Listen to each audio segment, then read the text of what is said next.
Everyone, welcome back to my channel. दोस्तों, आज के इस वीडियो में हम केरला हाई कोर्ट के लेटेस्ट जजमेंट को डिस्कस करने वाले हैं, जो कि 498A के रिगार्डिंग है।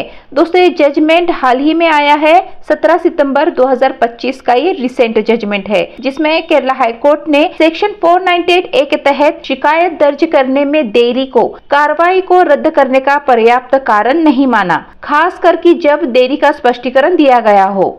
न्यायमूर्ति श्याम कुमार VM ने इस याचिका को खारिज किया, ये कहते हुए कंप्लेन दर्ज कराने में 8 साल की देरी को 498A के मामले को रद्द कराने का कोई आधार नहीं माना जाएगा। तो क्या है ये पूरा मामला, जानेंगे इन डिटेल आज की इस वीडियो में। अगर आप भी 498A की केस को फेस कर रहे हो, आपके लिए ये जजमेंट काफी इंपॉर्टेंट साबित होने वाला है। अगर आपकी सिचुएशन इस केस की सिचुएशन से मैच करती है तो इस जजमेंट को जरूर चेकआउट कीजिए। इस जजमेंट की लिंक आपको डिस्क्रिप्शन में प्रोवाइड की जा रही है, इसे डाउनलोड भी कीजिएगा और आप अपने मामले में इसे यूज भी कर सकते हैं। तो बढ़ते हैं आज के इस वीडियो की ओर। तो इस मामले में होता यह है कि एक वाइफ ने अपने हस्बैंड के खिलाफ एक प्राइवेट कंप्लेंट फाइल कराई थी 498A की, और इस केस में हस्बैंड के अगेंस्ट चार्जेस भी फ्रेम हो गए थे। लेकिन इस केस में पत्नी ने अपनी शादी के 8 साल बाद एक कंप्लेंट दर्ज कराई थी, जिसमें उसने ये कहा था कि पति उसको डाउरी की डिमांड करता है, उसको उसके लिए वो हरास करता है, टॉर्चर करता है। ये कंप्लेंट पत्नी ने 2018 में दर्ज कराई थी। अब इसके बाद पति जो है वो अपनी FIR क्वैश कराने के लिए हाई कोर्ट को अप्रोच करता है। वहाँ पे वो अपनी बात रखता है और कई सारे दलीलों को पेश करता है, जिसमें से वो कहता है कि ये जो कंप्लेंट है वो आफ्टर थॉट है, मैरिज के 8 साल बाद दर्ज कराई गई है।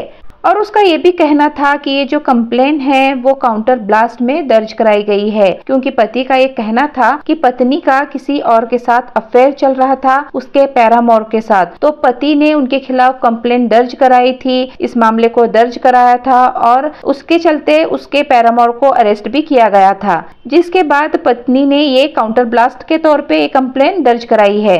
ये तो कहना था पति का, लेकिन पत्नी ने भी अपनी आर्गुमेंट रखी। उसका ये भी कहना था कि जो भी ये डिमांड हुई है, जो टॉर्चर हुए हैं, उनकी स्पेसिफिक डेट्स को कंप्लेंट में मेंशन किया गया है। और ये जो डिले की जो बात हो रही है 8 साल बाद कंप्लेंट दर्ज कराने की, तो उसका भी स्पेसिफिक रीजन और उसका एक्सप्लेनेशन कंप्लेंट में मेंशन किया गया है। दोनों पक्षों के आर्गुमेंट को सुनने के बाद केरला हाई कोर्ट को अपना फैसला सुनाना था।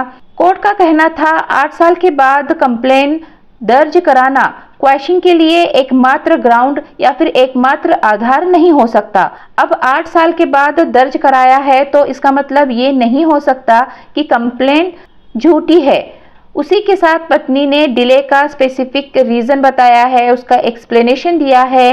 तो प्राइमा फेसी अगर देखा जाए तो आप ये नहीं कह सकते कि कंप्लेंट झूठी है। इस पूरे तथ्यों के आधार पर केरला हाई कोर्ट ने पति की FIR क्वेश्चन की पिटीशन को डिसमिस किया और इसमें ट्रायल चलाने का आदेश पारित किया। इस केस में हमें ये समझ में आता है कि शादी को कितने भी साल क्यों ना हो, पत्नी 498A की कंप्लेंट दर्ज करा सकती है और सिर्फ डिले के आधार पर आप क्वेश्चन के लिए जाओगे तो मामला डिसमिस हो सकता है। और कोई पत्नी अपने कंप्लेंट में स्पेसिफिक इंसिडेंट्स और उसकी डेट्स को मेंशन करती है, प्रॉपर एविडेंस देती है, तो कोर्ट में ऐसी परिस्थिति में FIR क्वेश्चन पिटीशन को भी डिसमिस किया जा सकता है।